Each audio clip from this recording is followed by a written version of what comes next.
Morning Baraka, Ramadan special. Your questions, answers, Fiqh. Assalamu alaikum, Sheikh. You smile, alhamdulillah. Good to see you. Nice to see you Good too. to see you. Lovely morning. How's your fast going? Good, Alhamdulillah. So what did you eat today then? Today? Last night, what did you have? I was a bit naughty. I had cake. Cream cake, I bet. Cream cake, very nice. Not mentioning the baker, but it's very nice. Very nice, mashallah. No product placement here. No, product not placement in this here. show. No. Well, it's given you energy to answer this question from a concerned wife in the UK. Okay. And she says, Assalamu alaikum, I'm a mother, Alaikum happily salam. married. However, my husband has a very stressful government job and therefore likes to unwind with an alcoholic beverage. Excuse me, what? Alcoholic beverage. MashaAllah. So, and she says that it does not change his behaviour for the worse, it calms him and helps to make him mellow. So she said, I do try to encourage him to stop during the holy month, but he finds it too hard. Is this going to affect his fasts? So I'm assuming from the question that he fasts. Abstains from alcohol during the daylight hours. Yeah, he fasts. Yeah. And then he continues to, when he opens his fast, to drink alcohol, I presume to suhoor and then. Okay, so let's first discuss alcohol itself is totally forbidden. Haram, there's no excuses to drink alcohol except if a doctor prescribes you to. And 9 times out of 10, there is an alternative medication just as effective without the alcohol, which you are. Non-intoxicant medication. Yes, non-intoxicant alternative, yeah. which you probably could take, as a substitute. In terms of fasting, the Ahkam says that you are not allowed to enter the fast in a state of intoxication. It doesn't say anything in regards to that if you drink alcohol during Ramadan, you're not allowed to fast. So from iftar to suhoor, if one, God forbid, if one is drinking alcohol, but is not at the level of intoxication, or is the alcohol's gone in and it's come out as well. So maybe he had it very early, just after iftar, and now coming up to suhoor time, it's out of his system. He's drank loads of water or whatever. But it's not showing any of the outward effects. Yeah, it's not any of the outward effects, and it's totally out of his body. Then that person can continue his fast, can continue to keep a fast.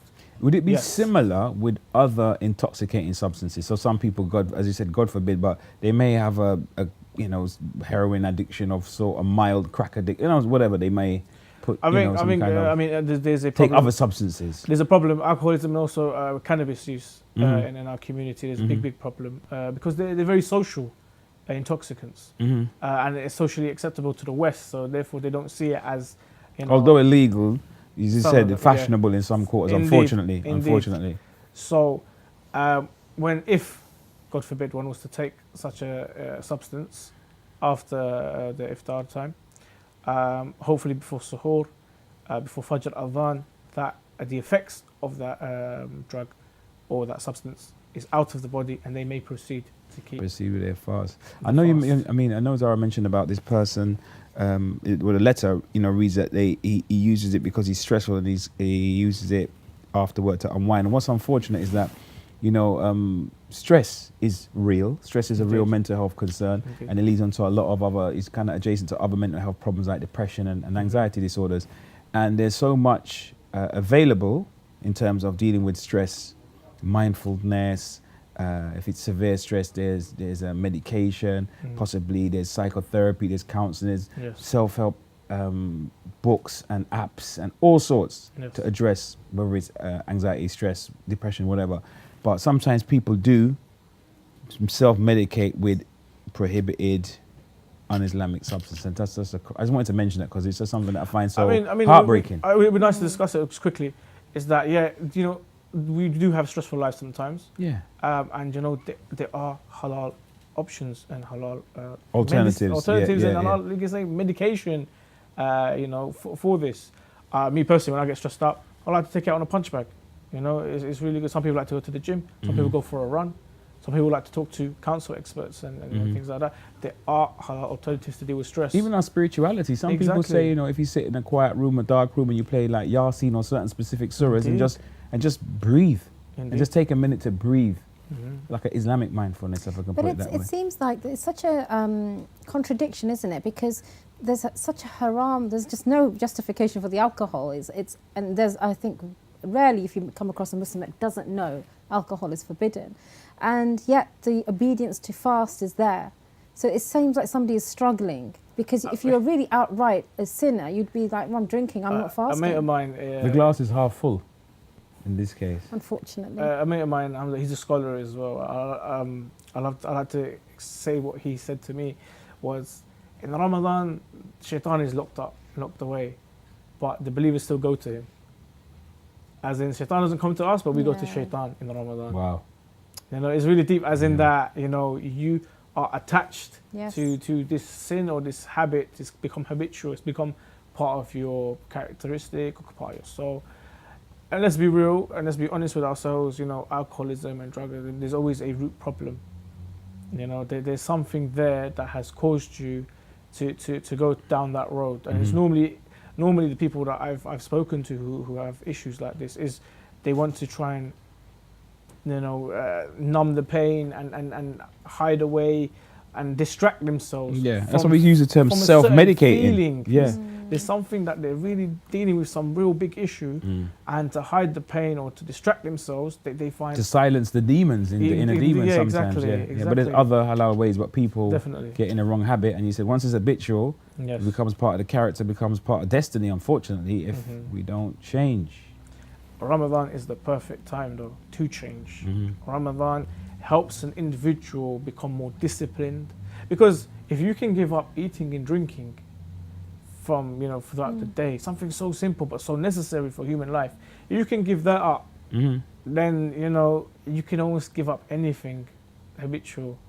The fact that he gives it up throughout the day shows the brother, and we pray for him. We pray for him. Indeed. We pray for his wife to be patient and be able to give him good advice and give him support that will help him to stop. But he's telling him that's the template that you can actually do this. You don't actually need this stuff because you've coped for so many hours throughout the day, and now it's only out of habit that you're using it. You could tolerate the discomfort that it may initially cause by not turning to it, and over a period of time, Allah will strengthen you, and then it will change your habits, change your character, change your destiny. Definitely, inshallah. And if this person persists to drink, then we know this is alcoholism, and this person needs help. That even during Ramadan, abstaining from alcohol for so long, they feel a need and an urge that they need alcohol in their system, then I think, I'm not an expert on alcoholism, but I would diagnose this person as, okay, you need to see someone special. You know? How does Allah see, sort of judge, how is that person judged by sort of what, if God says, okay, it's haram, but you've got an addiction, you've got this dependency on it.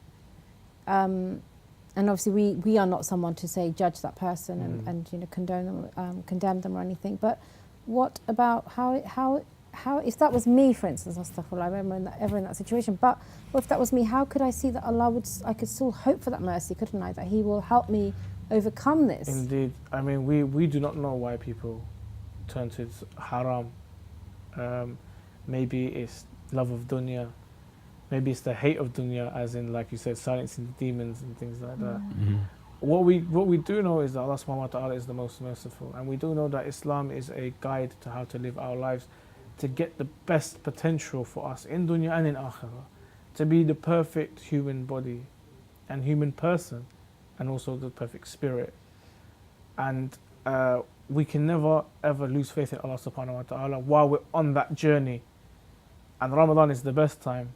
It seems this person's still guided, aren't they? Indeed, they're fasting. MashaAllah, he's still fasting. They're not. The spirit, the soul isn't dead. You know, when there's no resistance to sin. But I wanted to ask a question about addictions in general. Then, how does it work according to Sharia, to the Ahkam, with people who are addicted? Because for some people, their level of, for example, alcohol addiction, if you said, you know, alcohol's haram, so it's true, and they stop drinking today, they might die.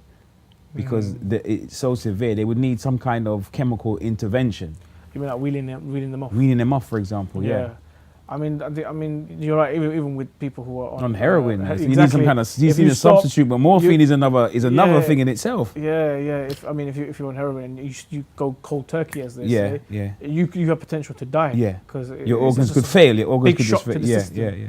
So you do need professional help. You do need to go seek medical advice. And also, we live in England in the West, and there's plenty. You know, there's I'm not going to mention names, but there's famous charities, organizations out there, to help, and also your GP and your hospital, the NHS service, can direct you to a professional to help you with these issues and to help with these problems. And the important thing is to try, isn't it? I mean, you may be drinking a glass of wine a night, but at the end, if you reduce that eventually and your intention is, okay, God, in this holy month, I am going to try to wean myself off. Whether that weaning takes you another 6 months, however long it might take, at least you're making the effort, aren't you? Yeah. If you, rather than saying, well, I'm going to continue because I'm addicted, so that's it. There's just, I think the effort has to be there, doesn't it? Definitely, 100%. I mean, you don't, get from A to B without taking steps. Yeah. So inshallah, Ramadan can be the first step for you. It can be a great exercise. And let's be honest, like, you can go to the mosque. You don't need to stay at home. Go to the mosque. Have iftar at the mosque. The whole community is there. There'll be dua, there'll be a real spiritual awakening and spiritual exercises for you to reap the benefits of Ramadan and create that connection with Allah subhanahu wa ta'ala and improve yourself as a human being. And with respect to the weaning off, do you feel like it's something that is potentially strange, isn't it? Because it's almost like you're still doing that thing, but you're making a jihad against the negative.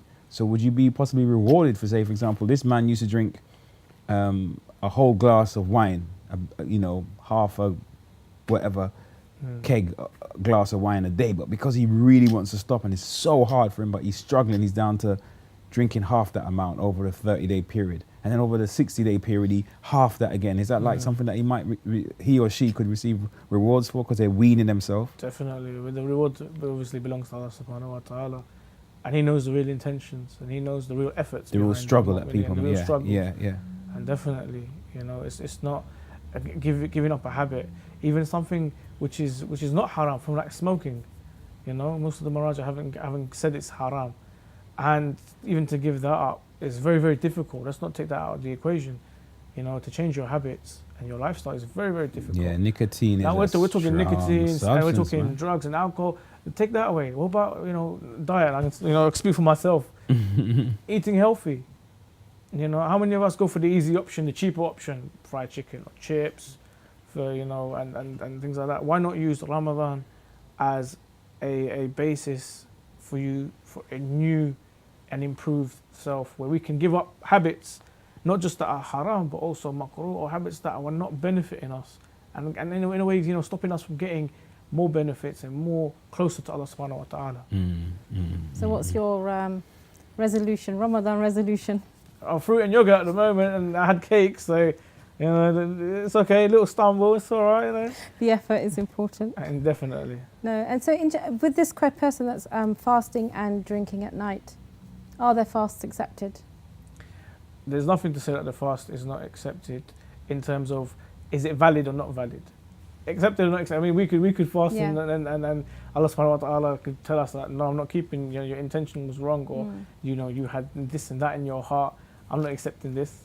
That belongs to Allah subhanahu wa ta'ala alone. From a fiqh and ahkam point of view, at the time of Fajr, if you are not intoxicated, you may continue and proceed. Quick question before we finish is, what if the substance is halal, but it does have a, like, it's over the counter or prescribed medication, but it does have that that kind of intoxicating effect? Because there are some strong painkillers and medications of that nature that when you take them, you kind of get a bit zonked by them. There's a difference between najasa, and intoxicant. Something may not be najis, like medication, but it can intoxicate you. Right. So the ruling is you are not allowed to be intoxicated when entering the fast at Fajr time. Okay. Now, is that drug similar intoxication to alcohol and other drugs? Or do you still have your senses? Can you distinguish right from wrong? I mean, you're not going to take drugs and then you're feeling a bit, you can't find your balance. Yeah. That's obviously a bit too strong. If it makes you woozy. Yeah, a bit, that's not ideal. But maybe you wanted to have a cough syrup or something that makes you a bit sleepy, before the fast, that's okay. If it makes you feel a bit tired or a bit, drowsy, I mean, that's not what we're talking about. We're talking about proper intoxication. We're talking about, you can't tell left from your right, or you can't actually out of your tree, paralytic, buzzing. You're slurring your speech or whatever happens to you. Yeah, that's what we're talking about. So if in that state you cannot enter the fast, that's not valid. Thank you so much. No worries. Inshallah, your cake and your fruit and yogurt helps you through the day. Inshallah. Hope to see you again soon, Inshallah. Saeed. Hope to see you Inshallah. again. Hope to see you soon. Have Take a care. blessed day. Inshallah. And that's all we've got time for this morning. Enjoy your suhoor and keep us in your du'as.